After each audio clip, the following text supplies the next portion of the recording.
This is Tomb Raider Definitive Edition. We're on Xbox Series X. The game has auto HDR enabled, a boosted resolution, and an improved and boosted FPS. It's really, really great. It's such a gorgeous sort of upgrade for this game.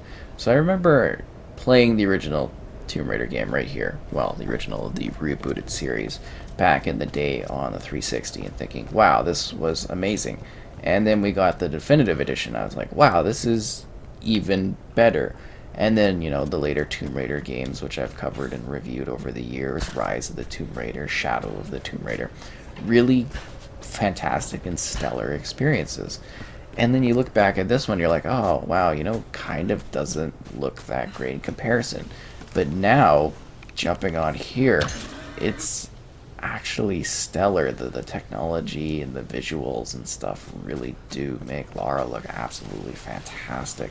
It plays so beautifully well, and it looks incredible. I mean, the visuals and stuff, and then the HDR shine, I'm kind of blown away by it. So if you're not familiar with what this Tomb Raider release offered, it's basically Lara's first adventure, her first time out there in the world. She's on an epic journey, and then things don't necessarily go too well. I mean, she ends up having to try to find out what happened to all of her friends, and that's kind of the gist of the story. It's the discovery of understanding, you know, who she is as a character, becoming a survivor under these hostile conditions. And then from there, you know, kind of working and trying to figure out what's going on in this island, because it's a lot crazier of an experience than she ever would have imagined. And I think it's just such a beautifully well done narrative, such an interesting world that's full of collectibles and exploration and interesting cinematic moments, that it kind of merges between gameplay and those segments. It really is such a beautifully well done game, and it looks absolutely fantastic. And I'm kind of just thrilled by being able to come back here and take a look at this and seeing it in a new way almost, because it seems kind of simple if you compare it to the experiences that I'm used to now in the later Tomb Raider games. Obviously, they've expanded them, they've added different things. It's come a long way, this franchise, but still you go back to this one and you remember the mechanics that were interesting.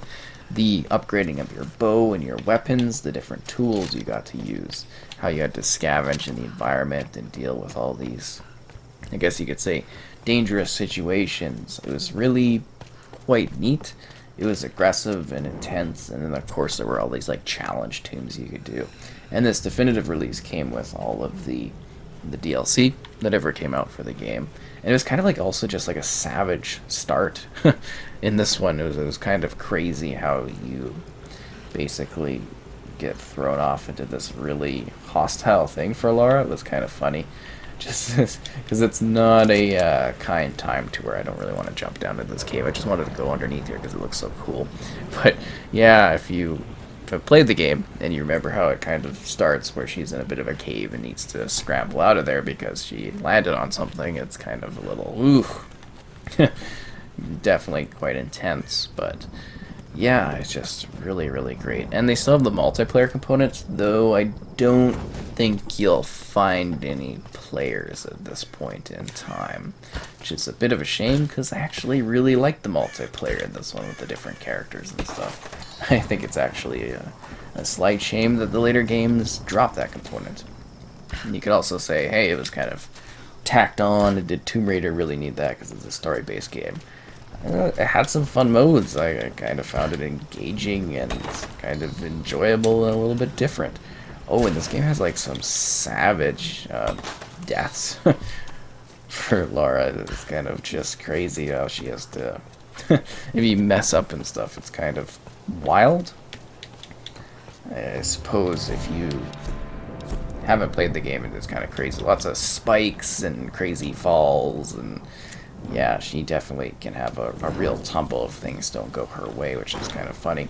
But I think it's got a decent challenge to it in different ways you can experience what the game has to offer. I love the movement system and the style of combat and stuff, which you're not really seeing because we're just sort of exploring this area here, which is kind of, I don't know, it's sort of lovely, I think, isn't it?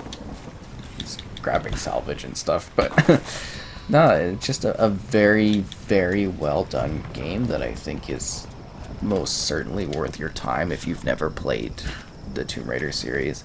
I mean, the ones that follow it are even more incredible, but this one really kickstarted what I consider to be one of the best franchises in modern gaming. I mean, obviously you have your original Tomb Raider games, but this really, really did sort of completely change what the series has to offer. They even attempted to turn it into a movie and failed miserably at it. If you've never watched that movie, save your time and don't do it, because it's not good. Not good at all. But I also hope you noticed last time and this time too that the loading has been improved a lot as well. I mean, it's not like instant. Well, that was pretty instant, but sometimes it takes a second or two. But it's a lot faster to get to different areas and fast travel and stuff. Like, actually, that was like literally instantly, but the last one took a few seconds. It's kind of nuts. I guess it depends on the area you're going to, right? But yeah, it's just kind of an insane, crazy game where you get to visit these colder locations. I'm surprised she's not freezing to death. But then you also get to visit, like, you know, warmer kind of jungles or intense caves. The game's got a lot of content to it and a lot of ways to kind of explore a crazy world. Are we supposed to get over here? I think we get locked into this area after that. We gotta battle guys. Usually it's like an intense thing. Oh, she got like a kick-ass sort of shotgun thing going on there. I think it's a machine gun. I've upgraded this stuff quite a bit. But, you know, it's a really neat sort of game. I was hoping I'd run into some sort of, I don't know, enemies or something I would see pop up, but that's kind of what you have to deal with. I think the later games do a little bit better job of having extra little scenarios that you kind of deal with if you want to take on different enemies afterwards. There is also like wildlife hunting if you want to gather supplies. I think this was the game that kind of kickstarted the whole scavenge the environment in order to kind of collect things. You know, I think this one really got that whole experience kind of going, and you see a lot more games with it nowadays doing the whole... Can we not climb this? Am I just crazy here? Doing the whole, hey, you know, you can basically find stuff in the environment in order to make tools to assist yourself with. Yeah, she should be cold. How do I feel like you should be able to jump up there. I don't know what it might be crazy, but you should be able to get over. Maybe that's a different section.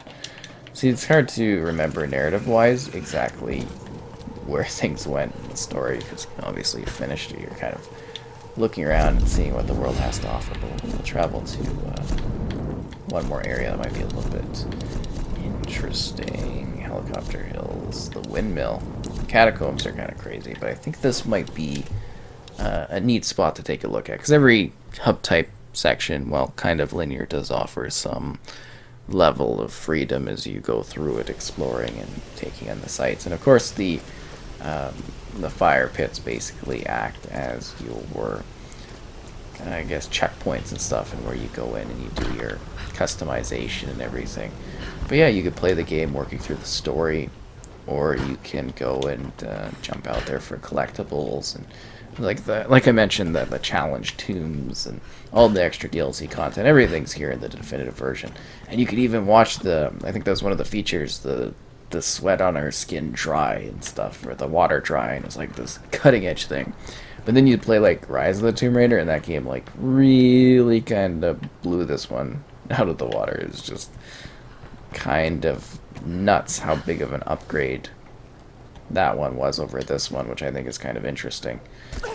We actually switch over to our fire arrows and get that. Yeah, I think so. But I mean, there's pretty good puzzles and stuff. I really like that about the Tomb Raider games, is they've got this puzzle system, but it's not one that's like frustrating at all. You know, you do the puzzle, it's pretty easy to understand and work through, Some of them provide a little bit of a challenge, but it's not anything, too insane that you have to struggle with over an extended period of time. I always found that to be kind of enjoyable. Finally, jeez, you get some savage Croft going on here, because she just absolutely tore people apart, which was kind of fun.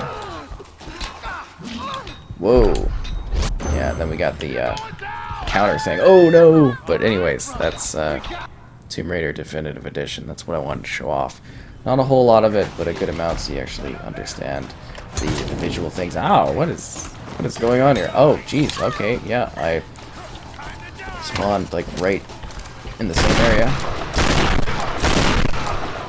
Yeah, while we were cutting there. Well, at least we actually got some battles going on. A little bit of action. I really like how she moves, too, in the environment. Looks great, but obviously they just seriously amp her up in the next one. She looks just breathtaking in the later games, like the visual style. A fun little tidbit, I actually was flown out by Square Enix to play Shadow of the Tomb Raider before it came out. Well, at the reveal event for Shadow of the Tomb Raider, I was actually there to see it for the first time and everything like that, and play like 45 minutes of it. It's kind of epic. But I hope this kind of presented a little bit of what Tomb Raider Definitive has to offer. If you've never played the series, seriously do it. They're really, really great games. They're a lot of fun. Start with this one because you want to get the full story. I mean, you can play the later ones.